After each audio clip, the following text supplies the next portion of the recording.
very small, entry in the list. Nothing much to say about it except that it originated in Haiti in the 1960s. It could not go beyond Haiti. That was one of the major drawbacks of this movement.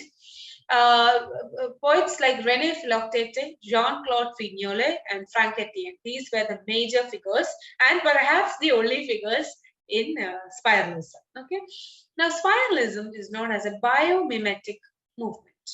Biomimetic means inspired from natural sources, okay, or natural shapes, something that imitates the bios, the nature, okay, like conch shell, okay, hurricanes, and all these follow a spiral pattern. Okay, and in Haiti, there were voodoo temples, and in these temples had pillars, and there were spiral designs on these pillars. Okay, so the idea of a spire is closely related to Haitian culture. So, what does a spiral show?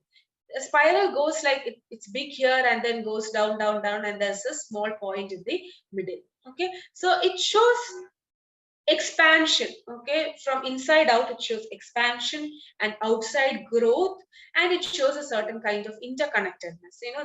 These layers are connected to each other. Nothing can exist in separation from the entire structure. Everything exists within this structure and everything is interrelated. Okay, now this movement arose as a result of the violence that characterized the regime of Francois Duvalier, who was an autocrat who ruled Haiti during the period, during the 1960s. Okay, so there was a lot of police oppression, violence, and all that. And then there was huge censorship. There was a lot of censorship.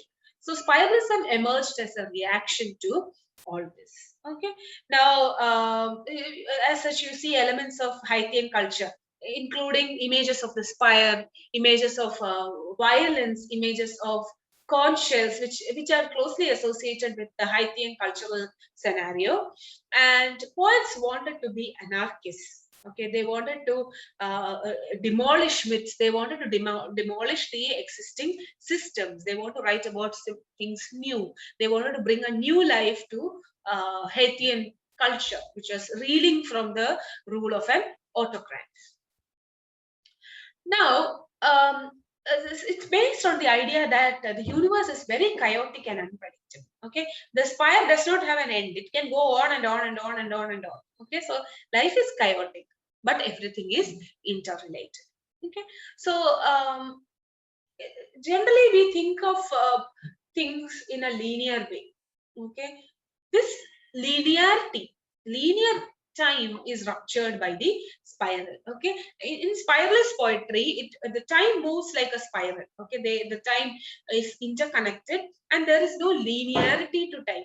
This happens and then this happens and then this happens. This order does not follow in poetry. In poetry belonging to the spiralist school, space and time gets blurred. Okay, space and time are interconnected here because the spiral exists in the space and time exists in the spiral. So all these are interconnected, and time and space dissolve. They dissolve. You get confused when you read a spiralist poem because the spatiality and temporality are blurred, and the writing is very chaotic. Okay, it's all written in a very chaotic manner. It's a lot of chaos. There's no order, and this is understandable considering the fact that it was a period of huge political turbulence in Haiti. And the narrative style switches very quickly. First paragraph might be spoken by in the first person narration, and suddenly there would be a shift to third person narration. Okay, so this shifting of narrative styles is another feature of spiralist poetry, and by breaking with the norms of traditional literature, okay, they refused to abide by the rules of traditional literature, and they were anarchists who opposed existing systems. So this was highly representative of the period of Duvalier, okay, the autocrats, okay, because it was characterized by the violence that was showcased on the roads every day, by the oppression, okay, by censorship. All these inform spiralist poetry. Now you can see a kind of hybrid fiction in spiralist movement. For example, someone is writing a novel. Okay, so you take the book thinking it's a novel, but suddenly you will see poems inside it. Suddenly you will see an autobiography of someone inside it. So it's a kind of hybrid fiction. It's a kind of complete genre which involves elements from poetry, from fiction, from autobiography, all that. Okay, so they tried to make it into a complete genre comprising everything. But the end result, what everything got confused. And because Haiti was fundamentally an oral culture, Haitian culture was fundamentally an oral culture, the oral forms, the spoken words were emphasized in spiralist literature. Okay, now in spiralist literature, a cyclical narrative or cyclical text is created. Everything is interconnected and everything moves in the spiral. There is no break, there is no rupture. It is like a cycle, it goes round and round and round.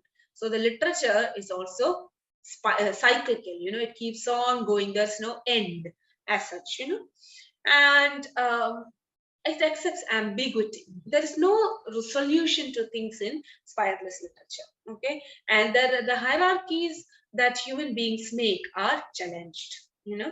And you must also remember that this was a period when the political situation was very turbulent and people were strongly opposing the political system. So hierarchies were challenged. Okay, and the distinctions between the high and the low, the concrete and the abstract, everything got blurred because everything is in a spiral. They are all interconnected. They can all get compressed in together at any point of time. Okay, and it talked about expansion, openness, and multiple interpretations. Okay, so it emphasized on multiple interpretations. Spiralism also adopted a formal, I also emphasized on formal aspects of writing. Like if they took a poem, they will look at the structure, the rhyme scheme, the meter, and so on. Okay. Now, spiralism uses a complete genre. Okay, spiralism. What is a complete genre? A genre in which everything is mixed up. Theatrical effect. There are autobiographical paragraphs. There is fiction. There are narratives. Okay, so spiralism attempted to produce an art that was complete in itself. But truthfully, the end result was everything looked very confused. Now, obviously, the criticism, one of the criticism leveled against the spiralist movement is that it was limited to Haiti. Okay. It did not have any relevance outside of the post-colonial locale of Haiti. Okay, it had relevance to the post-colonial experience of the Haitian people, but it could not connect with the other literary movements or other regions. It did not have any relevance to a place like, say, India, even though India was also a post-colonial country. It did not have any relevance to a place like Germany, which also suffered under the autocratic rule. Okay, so it was limited to Haiti, and it was limited by mainstream narratives. Okay, so there were other kinds of fiction and poetry which are much more appreciated than the spiralist poetry. And although they say we are opposing the regime of Francois Duvalier, they failed to do it. Okay, it was very subtle criticism. They wrote in such a way that they opposed the autocrat, but they also did not oppose him very strongly. So it took a very flexible stance. Okay, so it was not very firm, or it was not very revolutionary in its approach to the autocracy. So René Philoclete, Jean-Claude Fignolet, and Frank Etienne, these are the major writers belonging to the spiralist school. And if you check the spiralist school, I don't think you're going to find more writers than these three people, because that movement began there and it was abandoned there.